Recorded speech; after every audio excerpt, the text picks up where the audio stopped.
Welcome back, everybody. We have got an awesome episode today. We're going to make peanut butter Play-Doh. It's delicious. We've got a special guest for you to meet. We have an audio book to read that has beautiful illustrations, and we've got a great LPS unboxing. But first of all, I want to congratulate somebody. This little thing right here, little bit. She graduated from kindergarten today. Yay, little bit! And she was in a play. She had a program. It was called E-I-E-I. Oops, that's why we got matching shirts on. It actually E-I-E-I. Whoops. Whoops. we got to count to 2 and say whoops. It was a play about a cow that went moo, and so the animals were trying to get the cow to moo. It was really cute, and they did a really good job. And we are proud of you, little bit. Good job. So there's all these other animals. The cow was just walking around with us. It was silence, and then the other animals were trying to get it to go moo. And in the end, it's say nice words to a cow. That's how you got it to moo.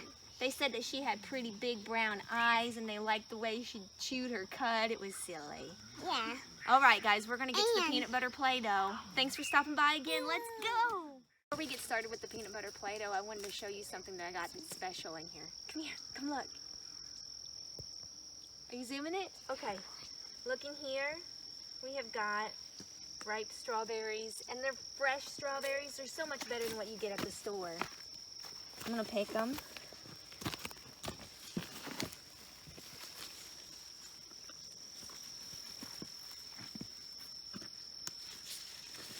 Oh, there's so many of them. We're just going to eat them right off the vine. Come here a little bit. Would you like one? Are you going to eat them? Mm-hmm. Hold on a minute. Wait for the... Not going to eat it? Okay. Do one. Okay, you guys ready to eat them? With Two. a little bit. Are you ready to eat yours? Eat it. Turn around.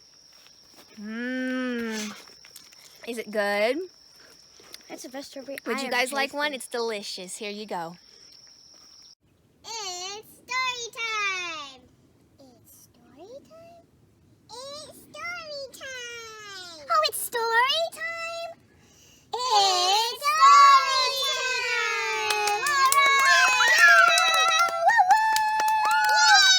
Yay! The Mightiest Heart, written by Lynn Cullen, illustrated by L'Oreal Long. Prince Llewellyn was the luckiest lad in Wales. He lived in a tall stone castle in the mountains of Snowdonia. He had a hawk that soared high from his glove. He had strong ponies to ride, servants to grant his every wish, a table set with jellied eel and roast peacock. But what made Llewellyn really lucky was his dog, Gillert. From his earliest days as a pup, Gillert's only desire was to be at Llewellyn's side. If Llewellyn chased hares in the meadow, Gillert was there. If Llewellyn climbed trees in the wood, Gillert was there. If Llewellyn counted the stars in the sky, Gillert was beside him. Never did Gillert leave Llewellyn, not when Llewellyn jumped from stone to mossy stone in the brook, and the stones did not fit 4 paws.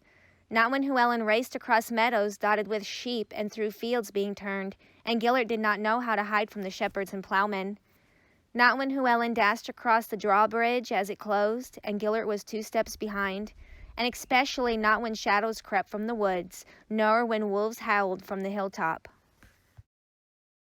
But as Llewellyn grew, there was less time for chasing hares in the meadow, climbing trees in the wood, and counting the stars in the sky.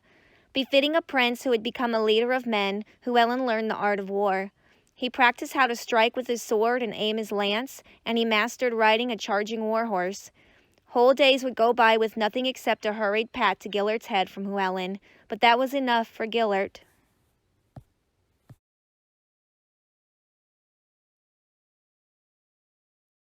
The day came when Llewellyn asked the king's daughter for her hand in marriage. The wedding was a grand affair, and all of Snowdonia feasted in the castle's great hall. Gillert, a rose tucked under his collar, remained at his master's side, little noticed but very proud. Because Llewellyn loved the new princess, Gillert loved her too. She, however, did not fancy Gillert. "He makes my gown stink of hound," she complained to Llewellyn. The prince had no choice but to banish the dog from their chamber. Gellert then waited for his master by the bedchamber door. In time, the princess bore a son, and all of Wales rejoiced. Llewellyn dreamed of the days when he and his son would chase hares in the meadow, climb trees in the wood, and count stars in the sky. Now Gellert's greatest desire was to lick the infant's wrinkled red face, but the princess declared, "I trust him not." So Gellert was banished from the nursery. He found a new post in the courtyard, where he patiently waited for Llewellyn's call. One day, after a council in the great hall with his lords, Llewellyn bounded into the nursery, eager to see his baby son after troubling talk of war. "David," he called joyously, but when he looked into his son's cradle, he found it empty and marked with blood. "David," he called again, this time in horror. A whimper came from the corner. Llewellyn whirled around to find Gellert, his jaws red with blood. With an anguished roar, Llewellyn attacked Gellert. "Murderer!" He raised his sword over the cowering dog, ready to strike, when a cry came from beneath the cradle. Llewellyn dropped to his knees and lifted the bedcloths. There was David, blinking in the light. Llewellyn rushed the babe to the window, but when he examined his son, he found not a scratch. His gaze fell on a trail of blood on the windowsill. Only then did he look below and see the wolf lying in the snow, its throat stained with blood. "Gellert," Llewellyn whispered, but when he turned around, the dog was gone. Llewellyn searched for Gellert high and low, even as one season passed into the next. Careworn and weary, Llewellyn kept up his hunt, but Gellert could not be found. One day Llewellyn was riding alone through the wood in the valley, his troubles heavy on his mind. War hung like a black cloud over Wales, and many of his lords had turned against him. The princess offered him little solace, for her heart had grown cold. He was deep in thought, his horse splashing through the very brook where Llewellyn once played when the wolf attacked. Llewellyn tumbled to the bank, and all went black. When he awoke, his face was wet. A thin old dog stood over him, licking his cheek. On the other side of the brook, a wolf lay dead. Llewellyn struggled to sit. "Gellert?" The dog, bleeding from a fresh wound, licked Llewellyn once more. The prince threw his arms around the dog. "Gellert!" He rested his face against the dog's withered side, and the last sound he heard before darkness closed in was the steady beating of his old friend's heart. When Llewellyn awoke a second time, stars shone through the treetops, too numerous to count. But Gellert was gone. Weak from his wounds, Llewellyn piled stone upon mossy stone, not stopping though his hands grew raw and his feet numb. At last a mound as high as Llewellyn himself stood in the place where Gellert had appeared. When Llewellyn turned for home, he little noticed the hares springing through the meadow.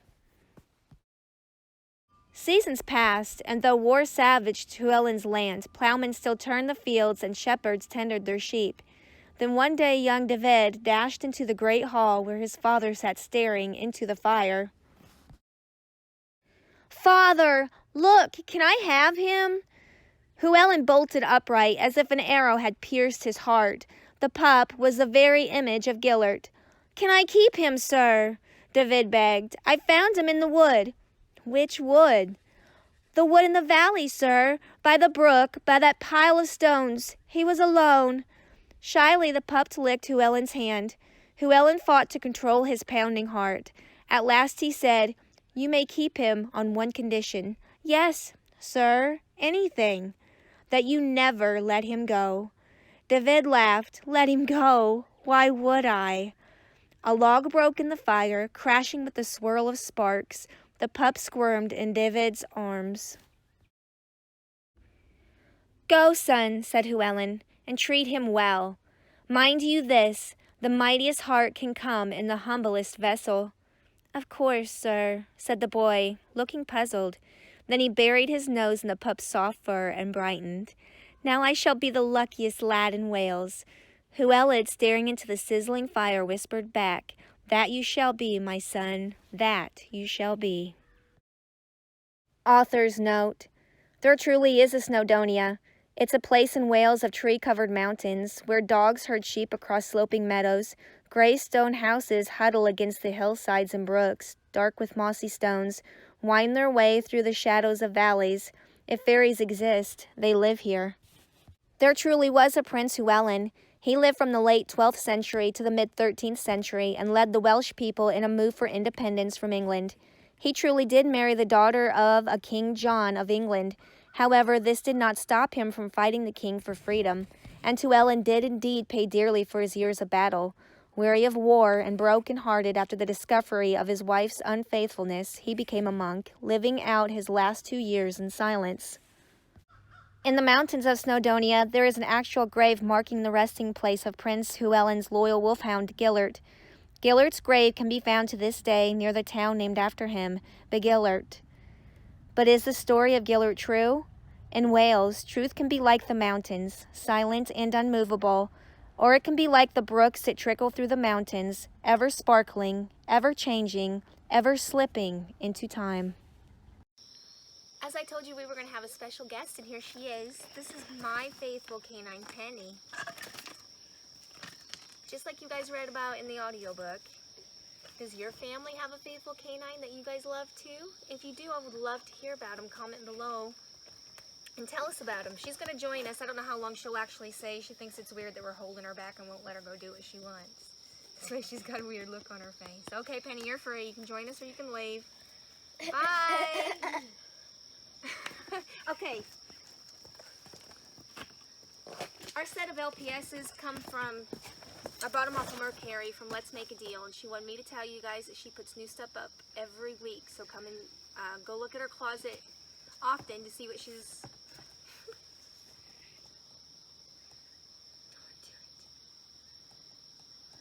Do it. Let's start all over. Our LPSs come from Let's Make a Deal on Mercari. She invites you to stop by every week because she says she puts stuff up often. Okay, let's get to the unboxing. Let's go!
Okay, we have a small lot here, but we have some great accessories. And the reason why I wanted to show off Penny is because look at what came in this lot.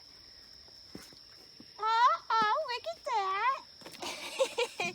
Yeah, they're a bull terrier. LPS is just like Penny. They're so cute. Okay, put that one back there and that one back there.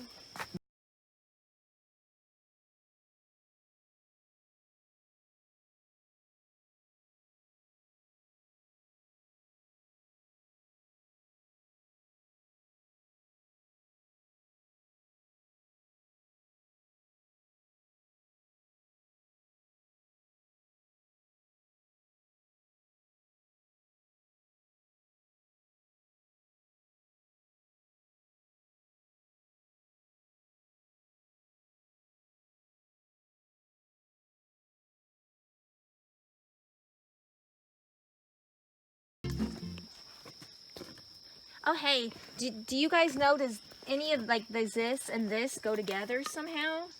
I hadn't really taken a good look at it. It looks like it should. I don't know if it came in the same set or not.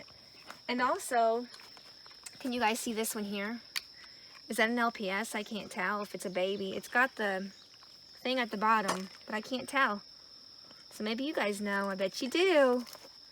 All right, we're gonna do rock, paper, scissors this time instead of doing the hat song. Are you guys ready? We love doing rock, paper, scissors. We do this all the time, don't we? Rock, paper, scissors. Yeah, we decide a lot of things with rock, paper, scissors. Are we ready? But 3 people can't do rock, paper, scissors Yes, we at the can. same time. Yes, we can. Come No, on, we I'll can't. show you. Come on, ready? Come on, come on, girl. Rock, paper, scissors, shoot. I'm out. Ready, Nina? Rock, paper, scissors, shoot. Rock, paper, scissors, shoot. That's paper. That wasn't right. Rock, paper, scissors, shoot. Oh, Sarah gets to go first. Okay, we're gonna pick 3 this time. I'm going first this time. It's supposed to be a little bit, but I wanted to tell you, do you see this back here? That's a new fountain that I'm putting in. It's solar powered. And the fountain, see that man right there? That's supposed to be Neptune, but he doesn't really fit the scenery because we don't have an ocean or a sea in here. So I'm gonna turn him into more of a satire. I'm hoping to have that at least almost done by our next video. All right, I'll show you my favorite 3. My number 1, and I bet you guys know which one I picked for my number 1. Boo, boo, boo! Yep, it's the miniature penny. It's got more red. They're so cute. I can't believe they made bull terriers. I'm really happy they did. These are my first 2. Aww. This one's got green eyes. Bull terriers will never have green eyes though. Always brown. And then my second one is the Angora bunny. I love her hair. I love her candy, her peppermint candy ears in there. She's like a fuchsia and a pink with those turquoise blue eyes. So pretty. She's so cute. And then that one right there, that little bit right there, she stole my favorite 3rd one, which is this one right there. I wanted to get that one so bad, but she got it before me. She won. I lost at rock, paper, scissors. So I picked this guy. His droopy ears and his sad eyes. Oh, and you just want to kiss him, and basset hounds are so sweet. That wraps up my 3. Hello, this is my little pet shop that I like. This is my first one. I don't know why. I think because it got these kind of legs and got these ears. My next one, because this has got purple stuff and it got some glitter on it. And this is my next one. And because got to some blue eyes, and this like mine. And I think it just look a little brown. Here he little teddy. And I give him these stuff. Sorry. And I gotta take this bow off because he goes sleep and I gotta hurt her. She goes sleep. This one is just sitting like I could just go to 10 and eat lunch, but I don't have a table. And this one have a blanket instead of bed like that. Well, she have a blanket, not real, just right here. Thanks for joining. Bye. Hi guys, I have picked my top favorite 3. My first one is this one because it kind of looks like Penny. Except for Penny doesn't have that or that in there. She's pretty much plain white. My second one is this one. Oop. This one is adorable. It has this little thing on its neck. I think something that if something drops, it catches it when they're eating. Got a little ball in there that you can't take off. And it's just so cute. Don't you think? My next one is this one. This is my 3rd favorite. I think it's pretty cute to me. how it's like purple and that's dark purple. And it looks so calm, like nothing's really happening. It's just calm and smiling. And can you tell anything odd with this one thing? Anything odd with this one thing? Can you?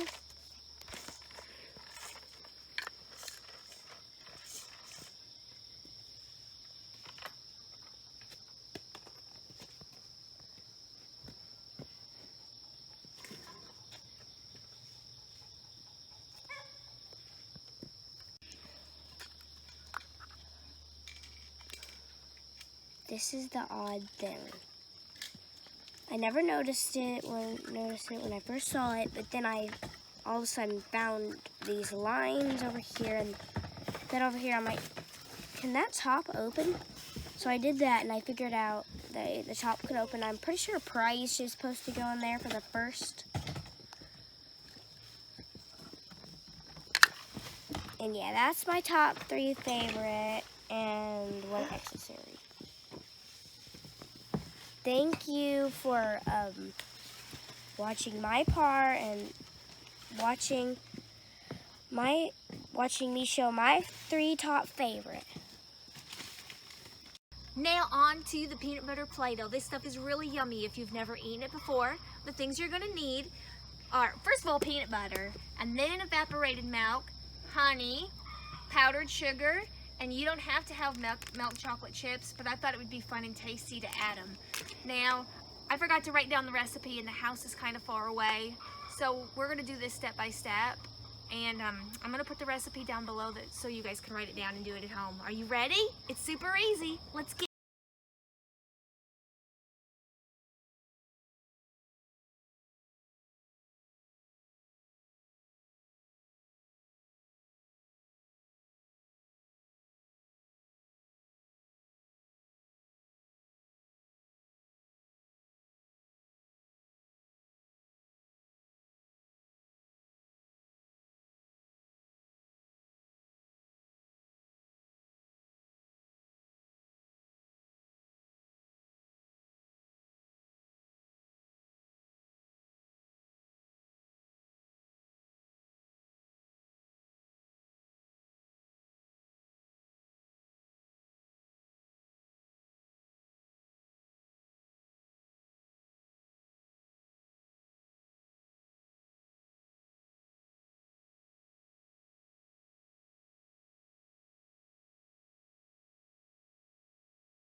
trying to get this out of there without getting my peanut butter fingers in there. Oh, not confectioner's sugar. Sorry, guys.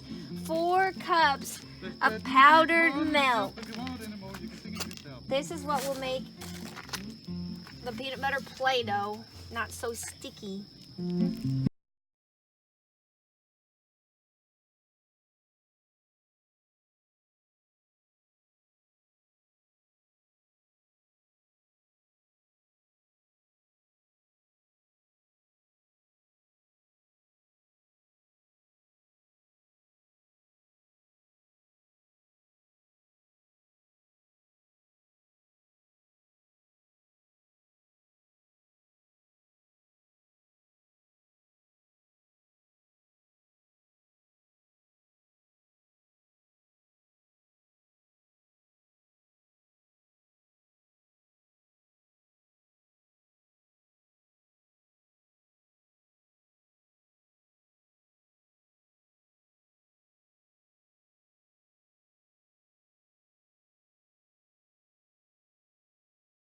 Guys, we're gonna make a creation and show you what we come up with, and then we're gonna let you go for the night because it's getting dark.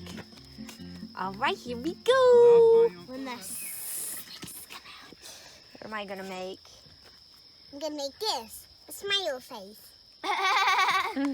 You gonna eat that? Yeah?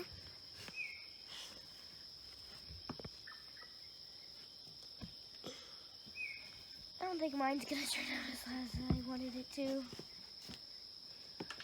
A fox? Is that what you're making?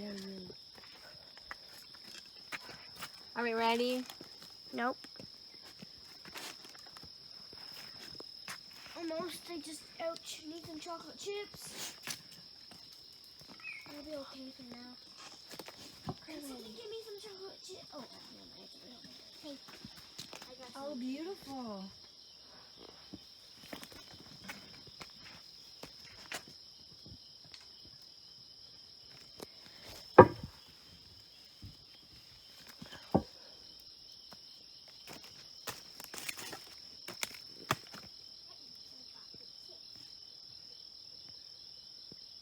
Penny's staring at the chocolate.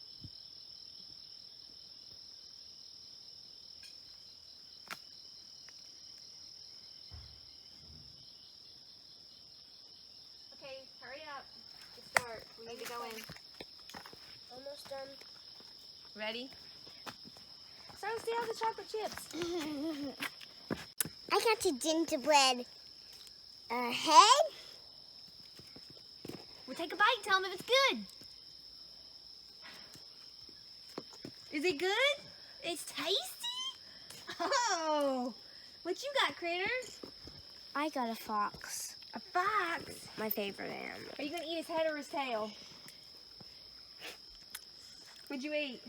Tail. Was his tail any good? Yes. Okay, my turn. I made a peanut butter and chocolate chip cookie. Ain't I creative? You ready? Best darn cookie I ever tasted in my life. Okay, you guys, I'm sorry I'm talking with my mouth open, but it is late. We've got to get ready for bed. I love that you guys came and visit us. I hope you had as much fun as we did, and I invite you to come out and see us next time at, everybody say it, Resting Mammals Keep. Good night. We love you. See you later. I'm eating the fox's head now.